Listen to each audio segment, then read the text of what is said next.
Good morning to all my friends and family, and welcome to this episode of Jim's 5am Club.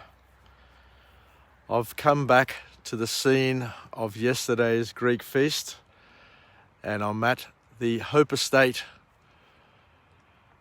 And as you can see, it's eerie, it's silent, nobody to be seen. And yet yesterday, there were at least 3,000 people here enjoying a wonderful concert showcased by Dimitris Bassis from Greece. And it just, as I said, just feels so eerie that this performance space could bring people from all over New South Wales, people who I hadn't seen for over 40 years. The number of people that I caught up with yesterday that I haven't seen for many, many years is just unbelievable. I just didn't expect it. But that's what these events are able to do. They're the magic glue that tend to bring good people together. And as I said, even though I hadn't seen these people for almost 2 generations. It's almost 2 generations. We were able to carry on from where we left off. It's just lovely to come here, to see it clean, to see all the benches in place. And it just looks so different. It just looks so different from yesterday. Yesterday, there you go, there's the sun. The sun is battling to break through the mist, but I'm sure it'll burn it off, and today will be a brilliant day. But yesterday was a glorious, glorious day. Blue sky, sunny, no wind, and you could sit out on this grassed area the whole day without a jumper and just enjoy the performances. And well done.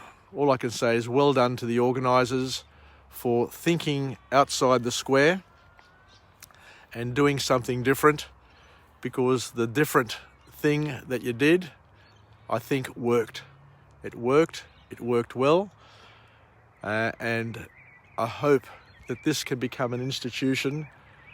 This Greek feast can become an institution that will attract friends and families for years to come.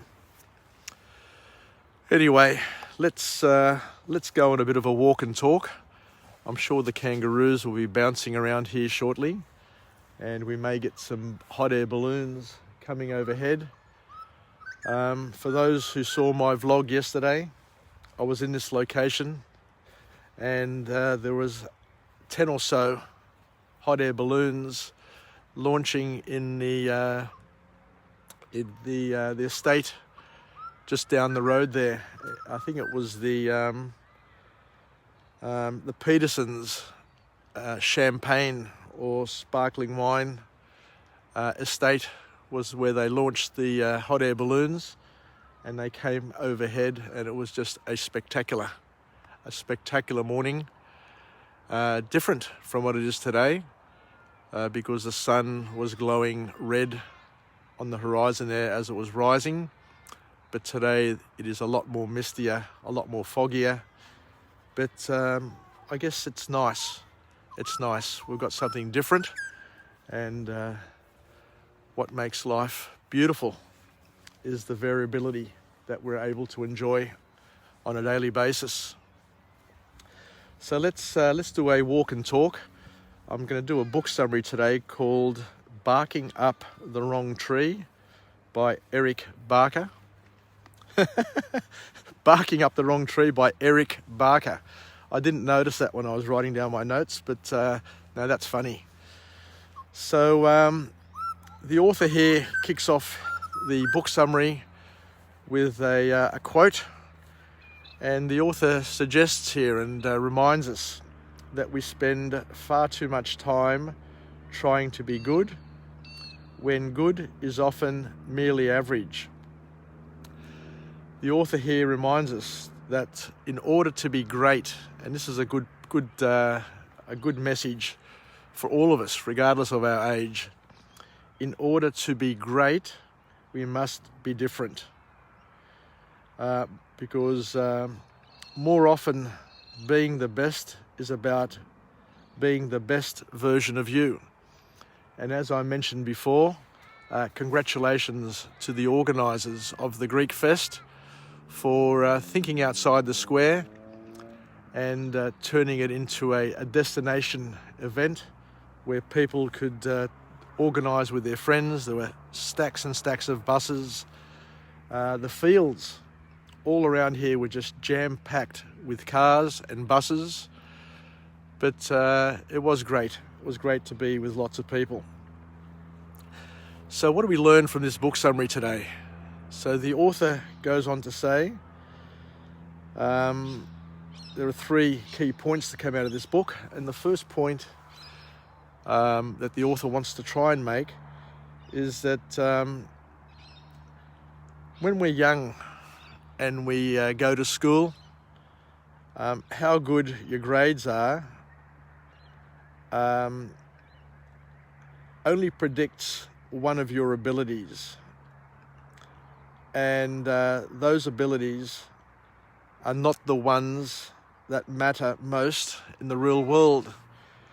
So the message there is that schooling for children, you know, a lot of people think that schooling is the grounding to help people become successful and become great contributors to society.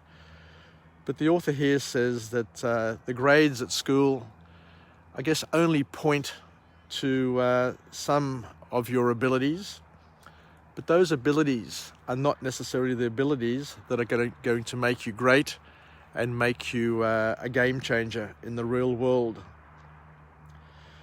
And he goes on to say, and I agree with this, that the valedictorians, the people who were first top of the class, top of the school, top of everything, aren't necessarily the people who go on to achieving greatness in their lives and in their careers. To be great at school, the author says, means that you're great at following rules. And more importantly, you're great at following other people's rules. So I guess that may be good if you want to be a doctor, if you want to be a solicitor, and you want to be a person who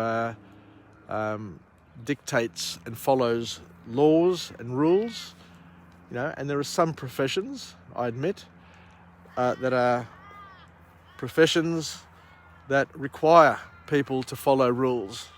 If you're an accountant, for example, like me, yeah, it's good. You know, you go to school, you learn how to follow rules, and then you spend the rest of your life following those rules in terms of accounting practices or legal practices or medical practices.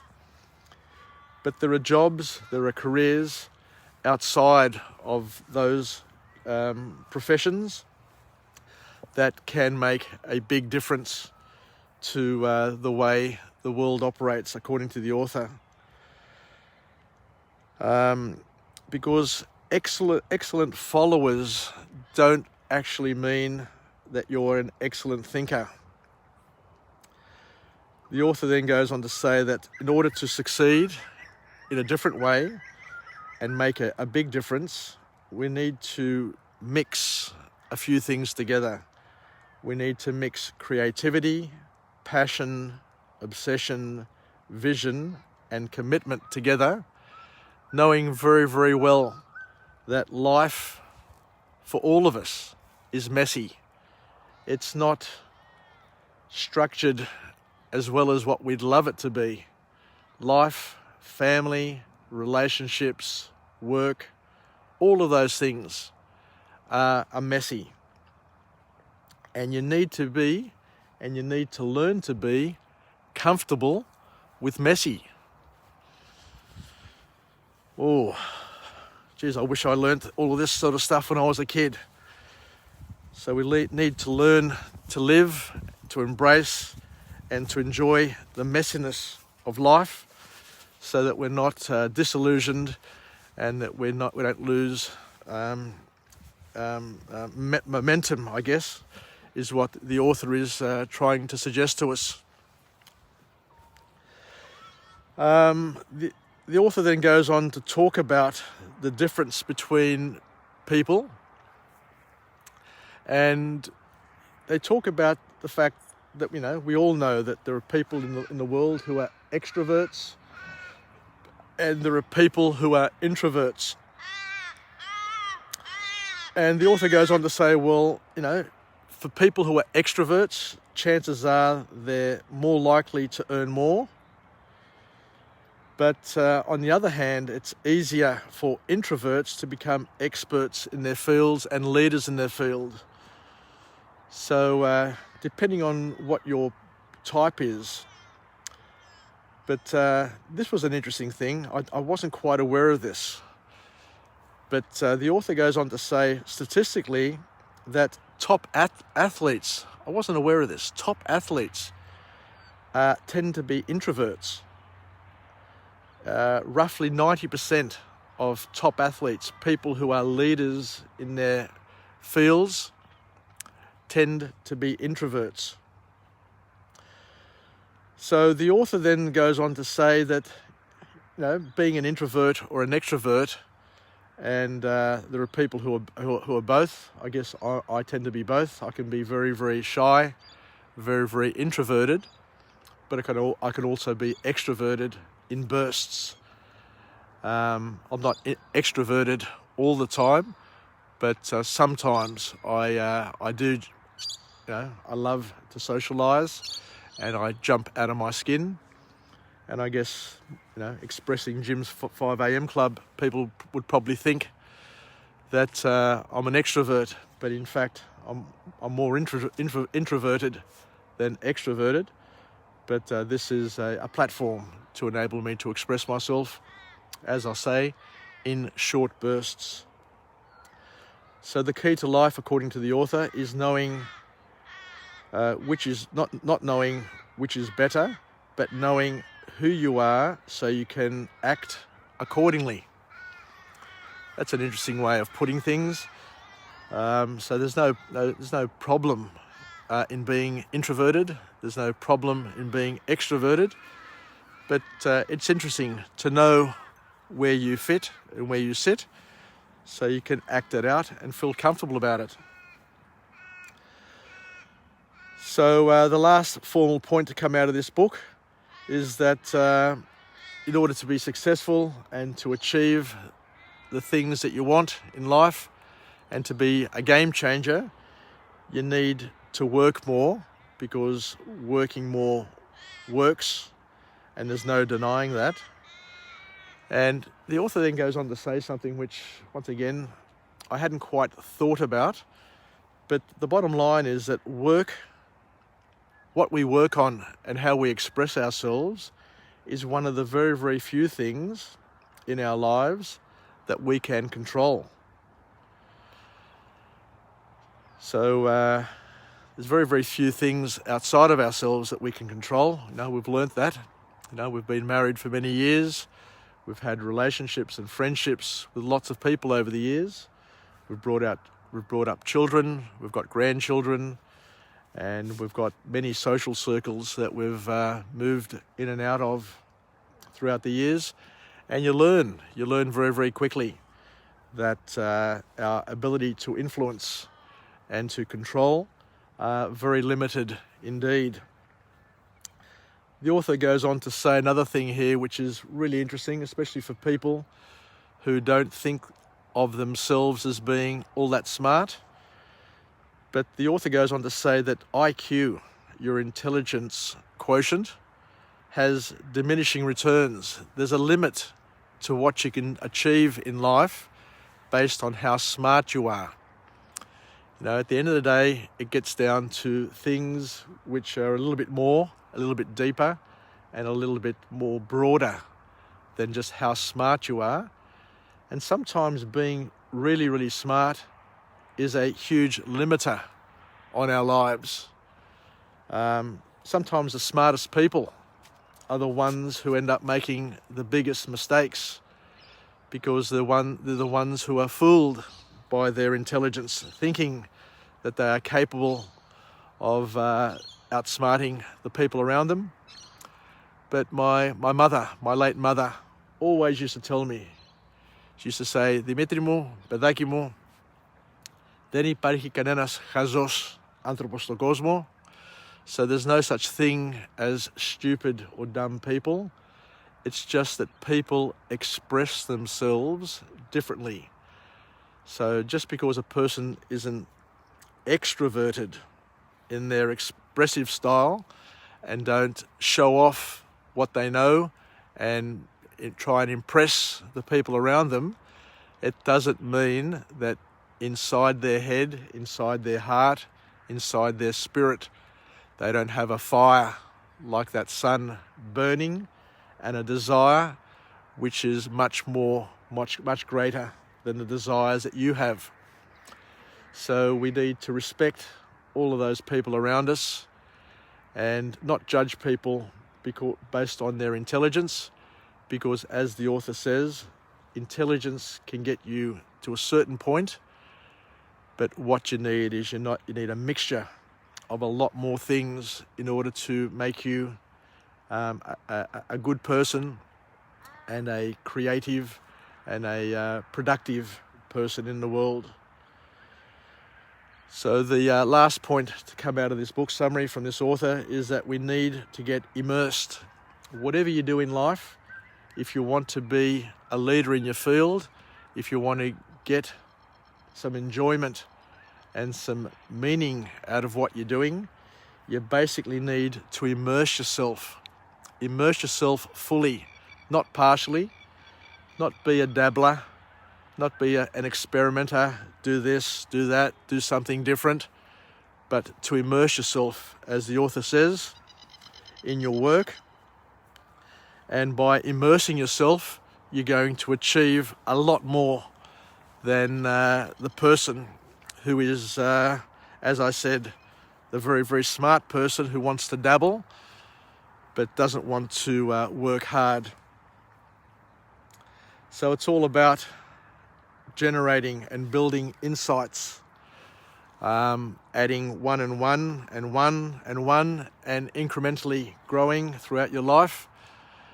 And as we said, one of the benefits of Jim's 5 a.m. club is where we encourage each other to incrementally grow on a daily basis, to learn through OPE, other people's experience, because at the end of the day, we don't have enough years in our lives, we don't have enough time, nor do we have enough energy to get through the ups and downs of what life wants to teach us.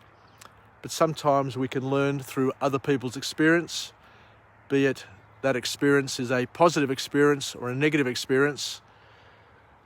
We can learn through book summaries, we can learn through things that other people have learnt, insights, and not only can we learn it, but we can live, learn, and pass it on. So it's all about building insights and generating patterns so that your inventory of skills builds over time. Anyway, I think that's enough for this morning. I better head back and catch up with Paula, go get her a coffee and dry these boots off because my toes are starting to freeze. The good thing is up here at the Hunter Valley is that while it's misty and it looks really, really cold, because there's no breeze about, there's no wind chill factor in the morning.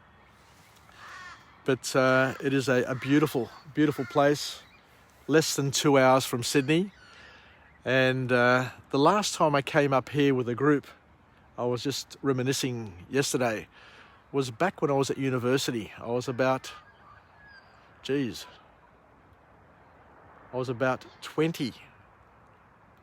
or 19 years of age. and now I'm turning 61. But hopefully I'll be coming up here a lot more often. So let's finish off with a positive affirmation. I'm alive, I'm well, I feel absolutely great. As I said, I've come back to the scene of yesterday's festival, the Greek Fest, here at the Hope Estate in the Hunter Valley.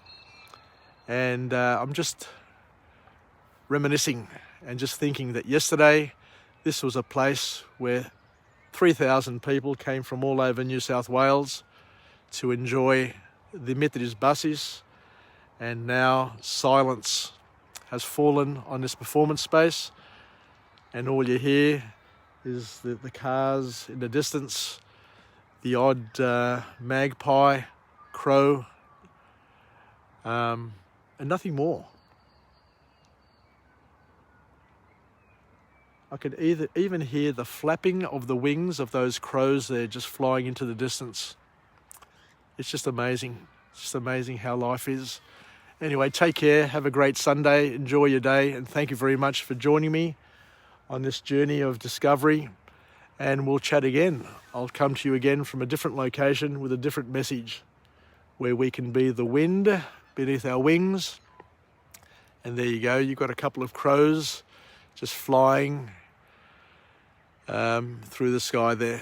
Yassas, take care, and we'll chat again. Bye for now.